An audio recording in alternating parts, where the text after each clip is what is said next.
দুর্নীতির অভিযোগ তুলে পদত্যাগের পর রাষ্ট্রপতি মোহাম্মদ শাহাবুদ্দিনকে বিচারের আওতায় আনার দাবি জানিয়েছেন এনসিপির আহ্বায়ক নাহিদ ইসলাম।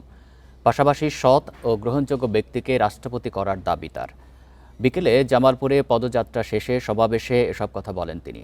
নাহিদ ইসলাম মন্তব্য করেন, পৃথিবীর কোনো দেশ বিএনপি সরকারকে সহায়তা করছে না, তাই চীন থেকে শূন্য হাতে ফিরেছেন তারেক রহমান। সরকার সংস্কার বাস্তবায়ন না করায় এমনটা হচ্ছে বলে জানান তিনি।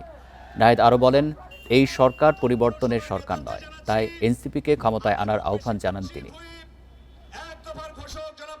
গণহত্যায় তার সমর্থন রয়েছে, দুর্নীতিতে তার স্পষ্ট প্রমাণ রয়েছে যে দুর্নীতিবাদ।